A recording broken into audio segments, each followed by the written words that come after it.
What is going on, everyone? Welcome to what I believe is going to be the second episode of the Lumos Fitness Podcast. We are in our studio slash physical therapy office slash coach's office. This is going to be the place where most of it happens. As we're going forward, we're going to try and theme these as much as possible. Next one, we're going to have a guest. We're going to be talking to somebody else besides myself, so you're going to be able to hear someone else's voice besides mine if you're already sick of it. Despite our already being 2 episodes in, I'm going to organize the cables a little bit better so I'm not accidentally yanking things all over the place, and things are going to be pretty good. Yeah, let's dive into it. We, and by we, I mean me, basically went on a crazy tangent last time as I tried to figure out my own thoughts and feelings.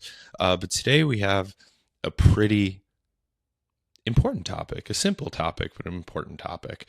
And that is just going to be some of my favorite, or what I deem maybe most important training habits are. When I say habits, I almost mean not necessarily habits, but the rituals around training that I think are going to help you as an athlete push the needle and dial things in more and more as time goes on. Now, the way I've decided to break these up is into 3 parts. We're going to talk about like pre-training rituals, during training rituals, and then the things we do post-training, right? And why are these things important? And the main reason I'm choosing the word ritual today is because I truly believe that training should be somewhat ritualistic, not necessarily in the sense of like it's some crazy form of worship, even though we get accused of being a cult pretty often, right? But it should be something where you are taking yourself from one headspace, whether you're coming from work, or you're waking up in the morning, and you're just leaving the house for the first time, and you're moving yourself into another headspace. You're just taking yourself somewhere else, right? Kind of shedding off the weight of our life outside of the gym. And, when we walk in those doors, we are coming in with the focus of just getting better, or even if it's just like enjoying our day, or even if it's just doing that thing of shedding, what's going on in the outside world and doing for ourselves, which I think is really important.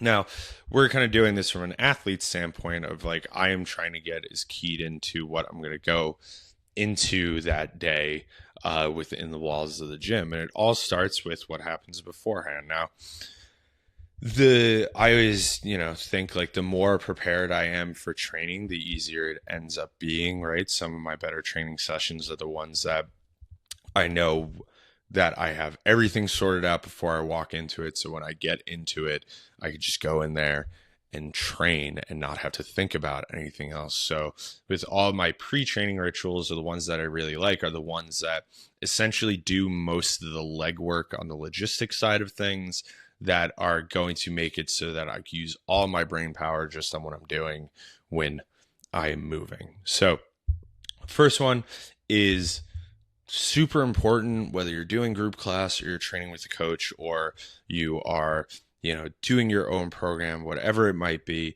That is looking at your training before you go to do it. It seems simple. It seems kind of like, a fairly obvious one maybe, but it is arguably one of the more important ones, because it leads us into some other practices that leads to really good intentional training later on. So when I'm thinking about it, I'm looking at my training the day beforehand. I'm going through the day of training and already kind of doing a lot of plotting. And that plotting could be, I am figuring out what my warm-up is going to be. I'm figuring out, okay, these are the things I want to really work on in that time, right? So if I'm doing group class, like I see the group class workout for tomorrow, okay, we got this, that, and the next thing. I want to really focus on doing this well. I want to do this well. I want to work on this, whatever it might be, and getting really into the details and the weeds. And that could be a whole other conversation of like, how do we look at training and how do we break it down and how do we figure out what's important to us in a day? but we're just keeping it to this right now so that we can kind of get through what an entire day of training might look like and the habits around it. So looking at my training beforehand is super important because it gives me time to mentally prepare myself for what I have to do. If it's going to be a really difficult day of training, just like kind of wrapping my head around maybe the intensity or the loading that I'm going to have to bring myself through, right? If it's a super technical day of training, well, then, okay, I can start figuring out the things that I want to work on. I can refer back to things that I did the previous week, some cueing that might have been given to me, whatever is, and start already kind of like downloading that information and figuring out, okay, these are the ideas and thoughts and intentions I'm moving into that training session with. You don't just want to walk in, pop open your app or whatever it is, walk in, see the whiteboard and be like, oh, well, had no idea any of this was coming. I guess I'm just going to get through it as best I can. And then usually what happens is, and we're going to talk about reflection later on, is, oh, I wish I had thought a little bit more about this up front, whatever it might be, yada, yada, yada. Another good thing that comes from that is you could start like kind of figuring out how much time everything is going to take you. And, as people who we have lives outside of the gym, we have families, we have kids, we have jobs, we have dogs we need to take care of. If you're me, you could start being like, okay, I'm not going to, if it's like a particularly long training session, you're like, okay, I'm not going to have time for all of this. I want to hash out the things I am going to have time for today and make sure that they're the right things. Stuff like that from the logistics end goes a long way and kind of makes it so that you are just ready to go when you walk in the door. Like you already know what's coming and you don't have to do any extra thinking work once that happens. Now, a big tool I use for this is a notebook. And this is going to come in when we talk about like during training later on. I will use this notebook to write out all of my training beforehand. Yes, I have an app where I could log everything, but what I like to do is I will go in and let me find a good organized page in here, right? All right, let's take a look at this. It's in pink marker, right? I got it all laid out in there. And the reason I love doing that is because it's kind of like a weird journaling thing. It slows me down a little bit. Like if I'm using the journal, if we're talking about pre-training, I'm doing this the morning before I come in to train. I'm writing everything out mainly because it's like a calming thing to get like my brain going when I'm drinking my coffee in the morning. But it also lets me go through the day of training a little bit slower. And as I slow things down, I'm starting to pick apart the pieces and really figure out what I want from this day of training, which is really nice. So that when I come in, I'm already like deeply focused on the things I've already set for myself that day. And over time, it has really helped me like dial in my training a lot, especially when I'm in the room doing it. For other things that come through it, like if we have percentage loading in our program, like, you have 5 sets of back squat at 75% or whatever it might be, I already work out those numbers, right? So I'll figure out that math all ahead of time. So again, it's just one less thing for me to do when I get in the doors of the gym. And that way, all I have to do is check my notebook, load up the bar, and I'm good to go. And I'm already saving myself time instead of busting out my calculator, doing whatever I got to do. Okay, I'm supposed to go to 78%. How much is that? All right. And you see how these little moments that take you out of your training while it's happening slowly fade away as we do all this preparatory work. And then we end up having more time for really focused, intentional training with the time we have. Now, if we're in group class, right, if we're checking our training beforehand and even jotting it down in a notebook, it allows us to, look back on the previous weeks. If you're in the middle of like a squat cycle or something like that, okay, what did I do last week? Oh, I got these movements in there. Let me go check the notes I did on this last time on whatever app you did. Or if you have been using the notebook, like what notes did I leave myself for the last time we did something like this, and really start like plotting out how you're going to go about your day. And I just think it's like a really, really Nice way to, hey, give yourself something to slow down in the morning if you're doing it in the morning, or if you do it like the night before, whatever it might be. And just to slow down your thinking and really give you a moment to think about the training that is happening or is going to be happening going forward, right? The next one is I like to prep all the stuff I'm going to need in my backpack the day before or the morning before, whatever it looks like for you, but beforehand, right? I like to do a bag check. Main reason is, you know, if we're doing CrossFit, we got like way too much equipment in general. So much equipment, so many little things. You know, you got your tape, your knee sleeves, your shoes. Oh, I like doing box jumps in these shoes. Oh, we got running today. Make sure those are in there. That type of stuff. That way, mainly, you just don't get caught unawares. And you know, oh, I was going to squat today. I left my lifters at home. Well, okay, now my squats are going to feel funky, and it kind of throws off the whole thing. Again, it's more of like getting into the ritual with this one.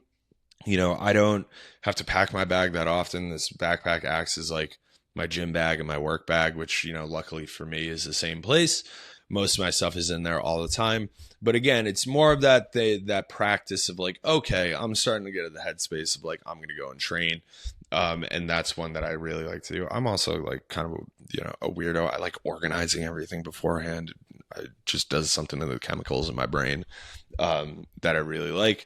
You know, I would say like, if you're someone who trains like, you know, a bunch throughout the week, like getting a good bag that you actually enjoy using, not just like one leftover one from like when you were in high school that is like falling apart, that you don't even really like, I think is a good investment. You know, if it's going to be a piece of your day to day, I suggest investing in that.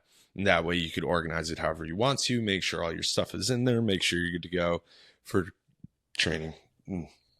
Breakfast tacos are making an appearance here. That's mainly the big ones for pre-ritual, and I think the biggest one is definitely taking a look at things beforehand. Other, you know, stuff that I like to do from a preparatory standpoint, that maybe I don't do personally, that I know some of my athletes do. They put their training time on their calendar, right? They make it a part of their day. I think this one's huge for those who have very tight schedules, or they have a partner that they need to organize their schedule with. Maybe they, you know, got to make sure someone's home for the dog, or you have kids that need to get picked up from school. Like getting on the same page, especially if you have a partner who trains also, you know, and making sure that it is expressed that training is important to you. Like just put it on the calendar, for yourself, for your partner, or just it's a moment of being like, okay, this is not just something I'm going to get to if I have the time. This is something that is part of my day. It's as important as going to that meeting at work to me. It is of the same thing. I'm making sure I'm getting to it. It's on there. It's staring me in the face. I'm getting the notification. Hey, you're set to train in 30 minutes or whatever it is. Again, I think it's just like, right, like bringing awareness and making it a part of your system for getting into the gym and training all the time. And that one goes a long way. And it's also just like making a commitment to yourself, right? Sometimes the hardest thing to do for ourselves is like do things for ourselves. At least I know that for me, especially as a coach and a husband, like I kind of make sure everyone's squared away first before I get to my stuff.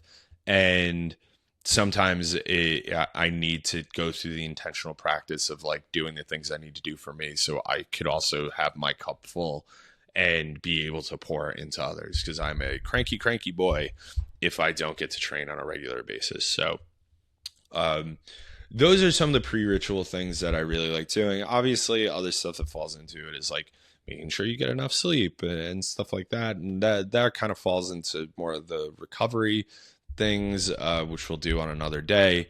But, you know, it's all about just setting yourself up so that you can have a good day of training. Now, we're going to talk about during training, right? We've done all the pre stuff. We've gotten to the gym. Now what? You know, the biggest one that has the biggest help for me in recent times is trying to do things that take my phone out of the equation as much as possible. This notebook was a big reason for it, right? Especially if if you're in a group class setting and you're on your phone, I don't know, don't do that, please. We beg of you, right? But if you're someone who trains in like an open gym setting or trains by themselves, like removing the phone from the equation has been a really big help with my time management. And again, just like keeping me, like, as the kids say, like locked into what I am doing, right? The phone has access to every facet of most of our lives. It's, how we connect with people. It's how we connect with work. It's how we get our news. It's how we, watch TV for some of us, right? And just trying to keep that out of the way of training has been like a really, really good practice, because it's just eliminating like 97% of the distractions happening in our lives. So what I will do is, if I've done my pre-ritual stuff, my training is already written out in my notebook. I don't have to write it down there. Maybe you didn't do that beforehand, and that's just not part of your thing. Some people like the practice of doing the writing down of stuff when they get to the gym.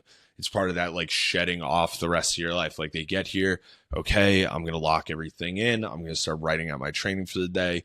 It's going to get me in my headspace of what I need to do for that day. And that's also awesome if that works for you. At our gym, we have plenty of people who come in, they grab a whiteboard, they grab a marker, they write out everything that they're going to do for the day, and they're ready to boogie, which I think is great. Or they write it on the whiteboards on the wall, or whatever it is. Whatever form of that looks like, we want to get it to as close to, you could throw your phone in a locker for your training session and you're ready to go for the rest of the day, which I think is just so great, because I've been there a million times, and I'm sure you guys have, where like, okay, you do a set of stuff, you have like 2 minutes of rest or whatever. Okay, pick up my phone. Oh, look, notification from work or whatever. Someone sent me a reel or whatever it might be. Next thing you know, you've been on Instagram for 25 minutes and you've only done one set of work. And now I'm not going to have time to get to the thing I want to, because I have to be home by this time, and I only had 90 minutes to train, and I just spent 25 minutes of it looking at videos of dogs seeing their owners for the first time in a while, and now you're emotionally compromised because you missed your dog now, and it just spirals into this whole thing, and now you're not really mentally present, And that, I'm definitely not speaking from a personal experience with those examples at all. That wouldn't be me. But just getting yourself away from that technology and getting yourself, almost like creating a bubble within the gym, right? You're in your own little world. You're going into the matrix for a little bit. Well, technically the opposite, because the matrix is like when you're diving into technology the most, but then this would be the opposite because you're like removing it. So getting out of the matrix, that would be the appropriate metaphor for this. And just like, again, just being present. Like, the idea of being present when you are training is so, so important, especially if you have big goals for in front of you, whether that's in group class and you're just trying to get in shape and you're trying to finally do something for yourself or whatever it might look like, or you're a competitive athlete and you have a competition coming up and every training session really matters. Like, whatever version of this looks like for you, it's so much about staying focused and making as many of the moments count within the gym, and removing distractions while you're training is such a big part of that. Now, I get it. Like, I'm a coach. I ask my athletes to film stuff all the time for technique feedback, whether it's filming, using your phone as a clock, whatever it is, you can do that. But I would try to find ways around it as best you can. At our gym, we have a couple clocks that you could use. You could jump on a clock with a buddy who's running their clock, whatever it might be. Filming, keep your phone in airplane mode while you film. That way, no notifications are coming through. That's one way to do it. Honestly, like, when I'm filming, if I'm filming, I will just leave my phone in the tripod, so it's way more annoying to use if I did want to go look at stuff, right? Whatever that looks like, just removing those things.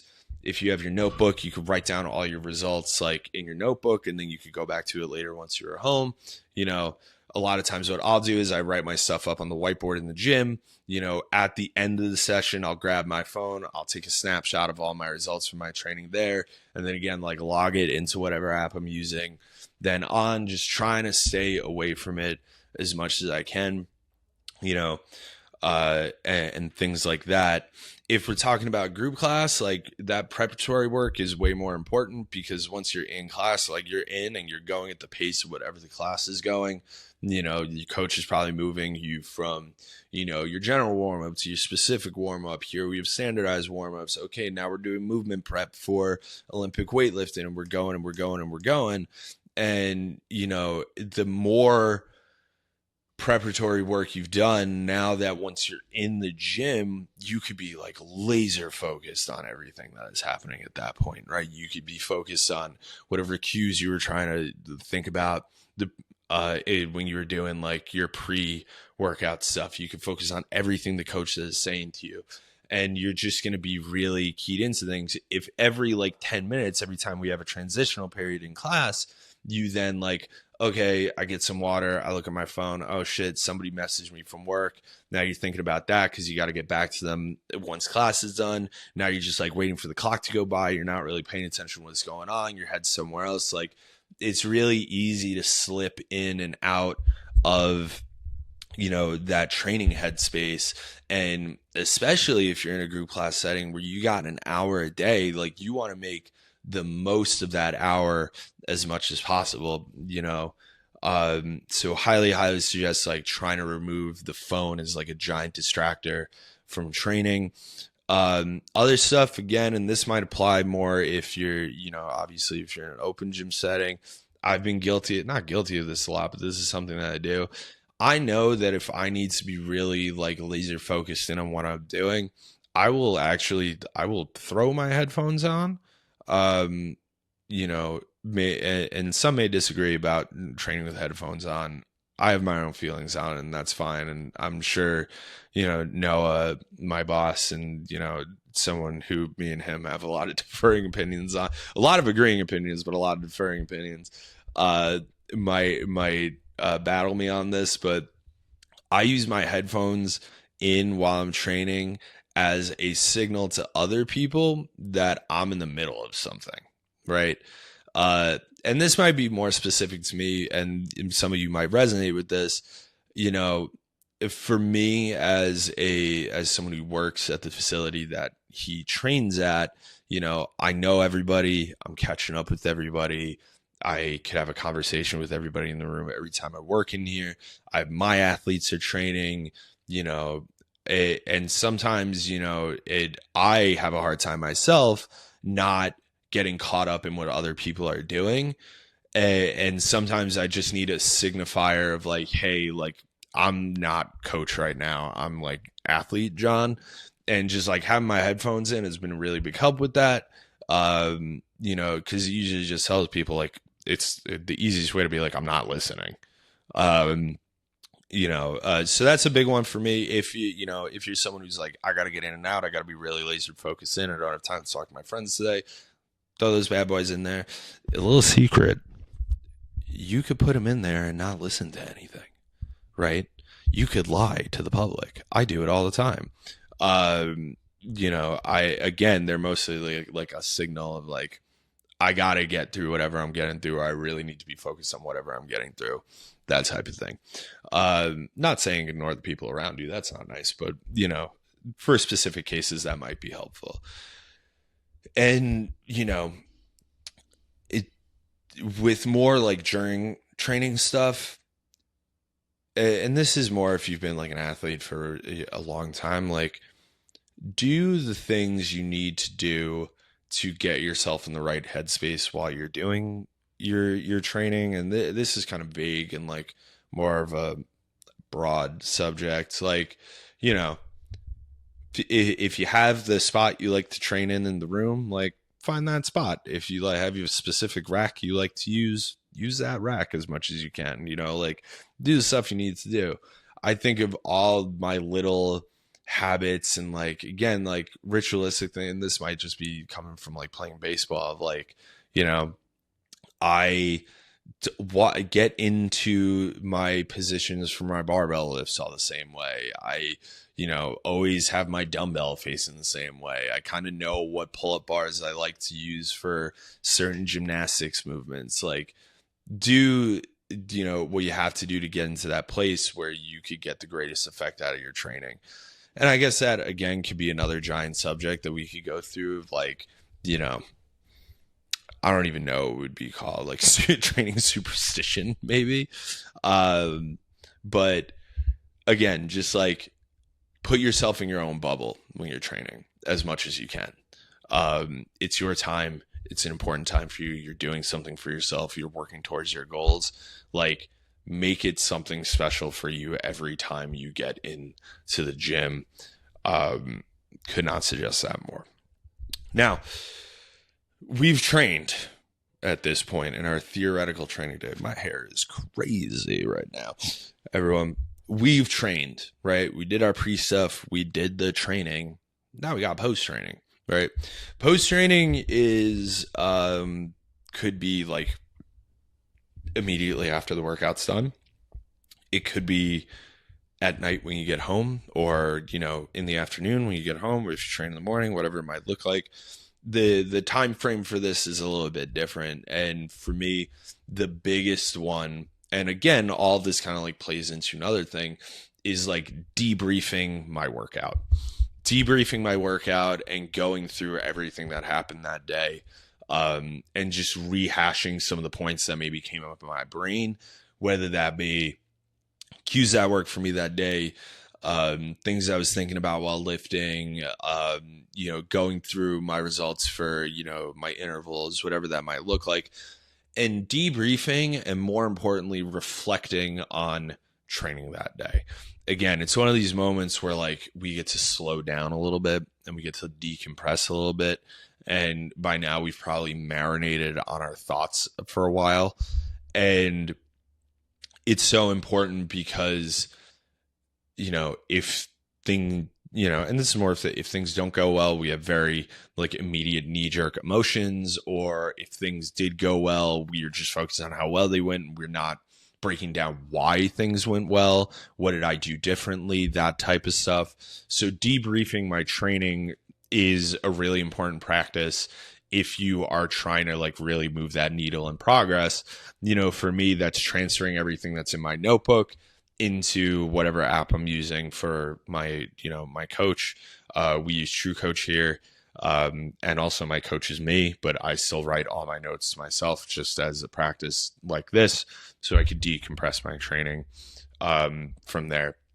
So I'll go through every single training piece. If you're in group class, that's like a skill or strength and a Metcon, like going through those two things and really like marinating on everything that happened. Okay, I had a bunch of misses in my Olympic weightlifting today. Why do I think that happened? Maybe go through that film and start looking through things if you're filming lifts and stuff like that and kind of breaking things down. My intervals went really well today. Okay, what did I do differently from last week? And if I've been doing this correctly, I'll have that information from last week, right? What did I do differently? What were my weights? Okay, where, did I change anything? That type of stuff. And what happens is, as you continue to break down and break down and break down and debrief and debrief and debrief, you begin to put together like a massive database of information about yourself and about your training the entire time, which is so important to be able to know what has happened so you could build and make changes and continue to make progress over time in that way. If you're constantly working off of no context and just over and over and over again, depending on your training, again, this is like something I could expand upon for a while, but like, yeah, you'll make progress just by like working out, right? But you're not going to make nearly as much progress as if you're continually building off the brick that you laid down the day before, or the week before, or the month before, or the year before, right? because you could get into a really dangerous place where you don't realize it, but you've been doing the same scaling or weights or progressions or whatever it might be for an entire year without even knowing, just because you're not present enough in your own training to realize it. And yeah, maybe you've gotten fitter, like it'd be hard not to, depending on the frequency of what you're doing and, some external factors like diet and recovery and stuff like that. But it's not that you're not going to get fitter. It's just you could be way fitter if you are just like paying attention a little bit. So I'm taking that journal, I'm debriefing, I'm putting all my notes in there, I'm making sure it's there so that when I go through the ritual next week on that day and go back in my book and see, now I have all of this information I can build off of next time. And, I'm saying notebook. I get it. Some people don't like writing. Some people don't have the time for it, whatever it might be, whether that's like in your app or your notes app, whatever thing you're using to keep track of everything that is going on, a year goes by and this thing is full, and that's a year of training notes, a year of free info on yourself that you get to work off of going forward to make yourself a better athlete. And I think that is so like valuable, invaluable even. I don't even know the proper word here. I'm not a writer, but just taking the time to really think at the end of the day and not just like, okay, I did my training and just moving to the next day. Like it's such an important practice for if you're really trying to make big strides in fitness. And I think it's a really, really great thing you could do for yourself at the end of the day. Other stuff like that, it kind of turns into pre-ritual on its own. Okay, empty the bag. If you had gym clothes in your bag that you use and sweat it in, empty those out, put your new ones in. And it becomes a cyclical movement of like, again, getting into training and getting out of training on a day-to-day basis, where eventually you do it long enough and it's just a part of your day. And that's what we eventually want to land on, is like, this is not something that I really have to think about anymore. This is just what I do. So building these rituals and figuring out, what my training life looks like within my own life. And like, again, it's going to be different for everybody, right? Like some people train for like 3 hours a day. Some people come in and do an hour, or they do group class, or they go on runs and don't even work out in a gym. Like it's all the same thing. All of these apply.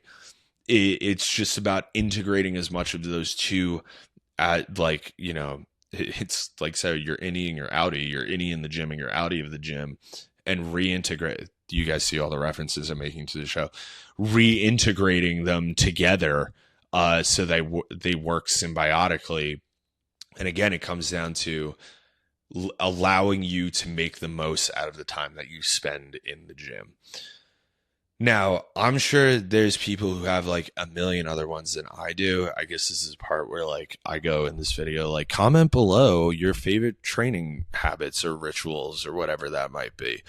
I would love to hear them. If you have anything different that really helps you, I'm sure people would love to hear about those as well. I'm sure that over time I'm going to come up with new ones. I'll tell you, maybe I'll get another coach and we'll talk about them. One of my athletes we'll talk to, and we'll go through like what their training practices will look like. And that is the main goal, right? So think about these, try and slowly ingrain them into your day-to-day if you can, right? Like, start with one, start just buying a journal. Step 2, get a pen. I'm just kidding. But figure out how to etch this out for yourself. So you like training just becomes easier when you do it that way. It makes your life easier. It makes scheduling easier. You're making more use of your time. I promise you, if you put it into a little bit of practice, you're going to get a big result from it. And after a while, you're not even going to notice that you're doing it. It's just going to be so much a part of like your practice that it would be strange for you to not be doing all these things. So that's my big talk about that. That's mainly the main thing I wanted to talk about. Next time we're going to have Dr. Chase in here, talking about the body, talking about pain, and talking about the core. Now, I don't know why I've slipped into an accent when I just did that, but here we are. I'm kind of winging it. But this has been episode 2. Thank you for listening. I appreciate those of you who have gone on here and listened to me ramble on. Hopefully this one was a little bit more organized than my previous one. I'm really enjoying it, and I hope you guys too. This is Coach John saying later. Oh God, I'm going to fall out of my chair.